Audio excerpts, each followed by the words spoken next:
Hello everyone, welcome to our channel. Today the first round of the candidates tournament was played in Cyprus, and in the first round we had a game between Praggnanandhaa and Anish Giri. Let's see how it went. Praggnanandhaa is white, he started with e4. We have Sicilian defense, but not the main line. Instead, Pragg is playing what is known as the Grand Prix attack. A very aggressive setup, particularly effective on the amateur level, but also for the top players it's not so easy to defend against. White plan is simple. He wants to develop his bishop to c4 or b5. For example, bishop c4, castle, queen e1, queen h4, and f5. And then bishop comes in.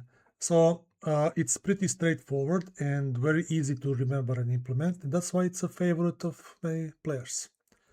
Anish Giri decides to fianchetto his bishop. And now bishop b5. It's maybe not so common as bishop c4, but white has a clear idea to, for example, if black would play knight c6, for example, to double the pawns. And now d3, calmly, castle, e5, with slight advantage for white. Giri avoided that, and he played bishop d7. So he wants to exchange the pair of bishops and eliminate this potential attacker on the king's side. White plays a4. It's a very useful move. For example, now if black would straightforwardly take on b5, now the a file is open for the rook, and this pawn is also preventing the knight from developing to its natural square on c6. This would already be some kind of advantage for white. So for this reason, black plays knight c6. But now if white would take on c6, black can recapture with the bishop, so no longer double pawns. Castle, a6. Now he's forcing white to decide what to do with his bishop. We said if he takes, there is no double pawn, so the bishop jumps back to c4. So this is its natural square. From there it attacks on f7, and if disturbed, it can just easily go back to a2 and stay under protection. That's why this move a4 was useful, that there is open space for bishop to come back. Black decides to restrict the bishop,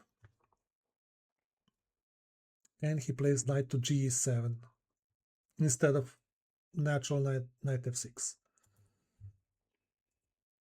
And I was thinking during the game that maybe white will play now queen e1 and queen h4, but he decided to immediately offer the pawn sacrifice and to open up the bishop diagonal. So Giri took with the pawn, but white is not taking back. His idea is to, for example, if white would take back, now black can take with the bishop or even with the knight, doesn't matter. White sacrificed the pawn, but he doesn't have that much. Instead, his idea is that after queen e1 and now if black takes e4, he will recapture with the pawn, and this is the key.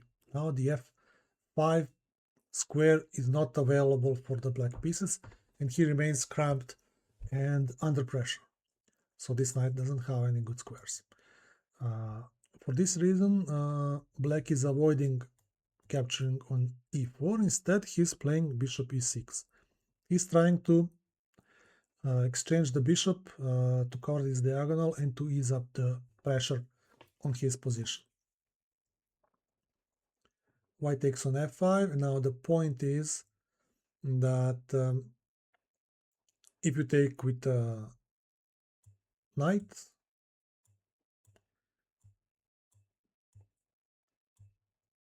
now this is really nasty for black. king remains in the center without castle. If he would take with bishop, then this is very strong. Now attacking f7 and should black castle. Now the powerful strike g4 is opening up the position in the horrible way for black. And now he probably has to sacrifice the exchange because the queen is under attack and there are discovered checks. So this is not good for black.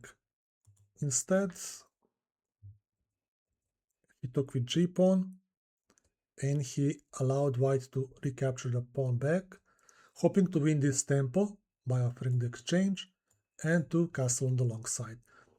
Now the short castle is out of question because this square is under control by the queen and the position is fairly open, so it will be really dangerous to place your king here.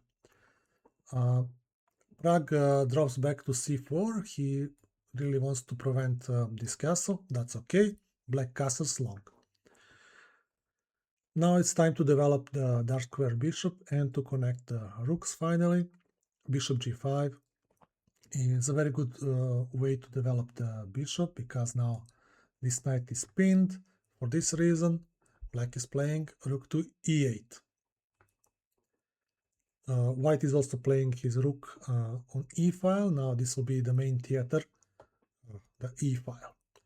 Knight g6, okay, he has to open up, otherwise white would simply double the rooks on the e-file, and it will be late. Since black removed the defender from d5, white is jumping in. The threat was double attack on the king and queen, in case you haven't seen it. Wins a tempo, and after king b8, he plays another double attack on the rook and queen. Luckily for black, he can exchange the bishop, but he had to give up his bishop away. Rook f8. Here maybe I was thinking that exchanging the both pair of rooks would be beneficial for black with rook e1, and now the other rook. Now even black is threatening queen e3, so white has to play king f2, and this is a normal equal position with easy play for black. Instead, he decided to mess around a little bit. He attacked the bishop, and after bishop c3, he played f4. Not a bad move in itself. It's opening the space for the queen. It's controlling e3 square. Now white decides to force an exchange, and he's offering the other rook, but black declines. This is interesting because Giri is jokingly known as the draw king. In one of the previous candidates tournaments, he managed to draw all 14 rounds. That was impressive. Now he's trying to play a little sharper, but instead of exchanging the rooks, now white is forcing the exchange of the queens. So he has to play now king c7 to protect the pawn. Knight g5 is a very good move. His idea is to, after retreating the rook, to jump on e6 and to catch black pieces in the fork. King d7, okay, black is preventing that and is even maybe threatening to play rook f5 and press two of the white pieces. So that's the reason why white rook is stepping back. He's clearing the way for the knight and stepping away from potential attacks by the king. Rook f5. So black is giving up the pawn on h7, but he's hoping that he will be able to capture the knight, to trap the knight, because f8 is unavailable, g5 is unavailable, f6 will be soon unavailable, as we will see. after d5, black wins 2 tempi to push white pieces back and to gain some space. That is very good. This is a very nice move. Knight d2 would be played in 95% of the games, but here bishop e1 is better. Idea is to push the pawn to h4 and to, after h4, to extract the knight through g5. Knight still has no good squares to come out, but also black cannot attack it. For example, if he goes rook f7, the knight escapes through g5. So black has to find a way to keep the knight contained, and to attack it at the same time. It's not so easy, as we will see. So now black is playing knight to e5. He's improving his piece. Maybe he's threatening f3 push. That's the reason why white is playing rook e4. And now knight g4. So his idea is to jump into the beautiful square e3.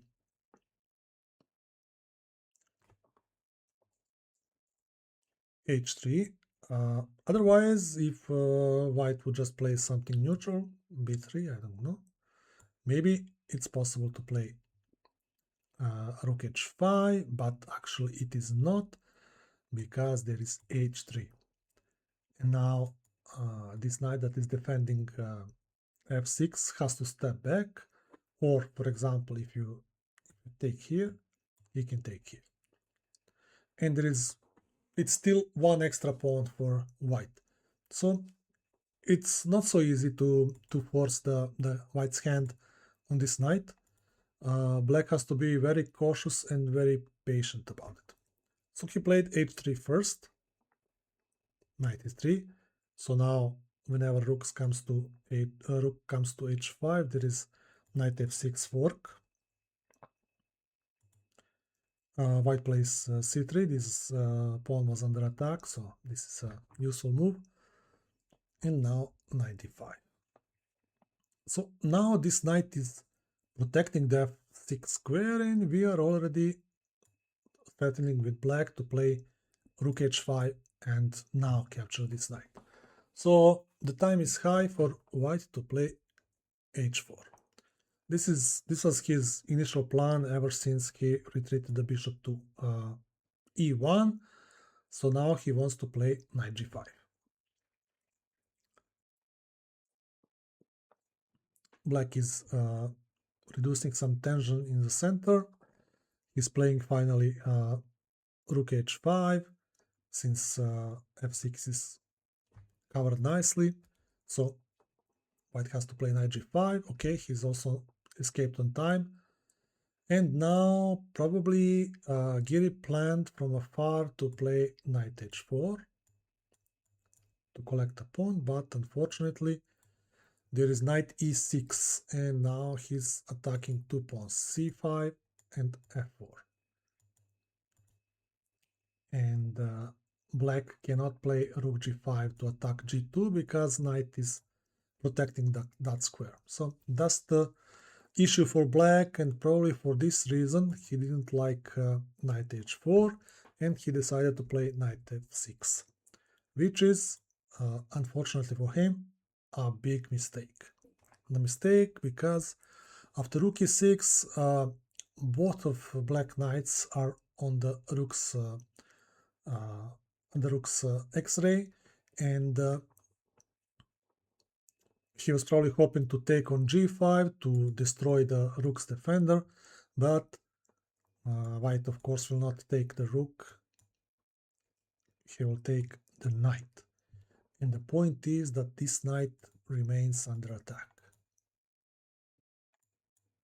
and this rook remains tied for the knight. And now the only move for him is to play rook g4, but this is awful position for the rook. It's kind of trapped, it has nowhere to go, and white is able to use his extra pawn for a quick run for the promotion square. As we will see, it's very difficult to hold the side pawn on A or H files with a knight. Knight is very clumsy against the side pawns. So knight e5, he's hoping to gain some time by attacking the pawn on d3, but white doesn't care. He plays h6 immediately. The point is that if you take the pawn, you can no longer stop this pawn. So bishop is still protecting h4. By the time you take it, the queen is promoted. So instead of that, he played knight f3. Check. This was also the time control, when the time control was reached, and at this point Pragg thought for about 10 minutes, even though his choice is very simple. He has to come with his king to protect the bishop, but probably he used this time to calm down, to calculate some kind of long variations that he can be confident are winning in the end. So finally, after 10 minutes, he played king f1, knight takes, king has to take this time, and rook g2. Maybe for some people it would look like black is doing fine, it's 4 against 4, the king is cut off on the second rank, but actually first white is recapturing the pawn on f4, and when black decides to attack the pawn on h6, he can simply just retreat with the rook to f6. Now the pawn is protected. The king will simply come here and kick the rook. After rook goes up on the h-file, king will follow him until he breaks the blockade. On the first rank, this black rook is tied for the pawn, otherwise the pawn will quickly march to the promotion square. The thing is that if you come with a king like this, there is rook b6, and you can no longer come back, this pawn will drop. And that's why Giri tried rook h3. He had a very interesting idea, but it didn't work in the end, as we will see. King d2 is normal, check. It looks like black is helping white to push his king ahead. And this is true, but Giri was hoping for this move, just to create some kind of chaos if possible. Now, it's not enough unless white makes a mistake. But for white, taking the pawn or pushing to d4 is both are equally good. Pragg decided not to complicate the matters. He took this pawn, and after rook c3, he played the winning move, king f5. He's leaving the pawn on c4, but his rook will come to b6 and collect the b pawn. So Giri tried king e7, rook b6 is coming in, rook c4, and now h7. The point is that after rook h4, you have a check. If the king goes back, you don't play this check because this will probably be a draw. The king is still not too far away, and it will be caught in this corner for a draw. So for this reason, instead of check on b8, it's good to simply advance the king here, make the opposition threaten a checkmate, and now if this, king g5, king g6, and now the king will make his time to capture this pawn, while this one remains tied for this pawn. Okay, in any case, after h7, Giri finally resigned, and Pragg started his candidate's adventure with a solid victory in the first round. Thank you all for watching and see you soon for more analysis from the candidates tournament. Bye bye.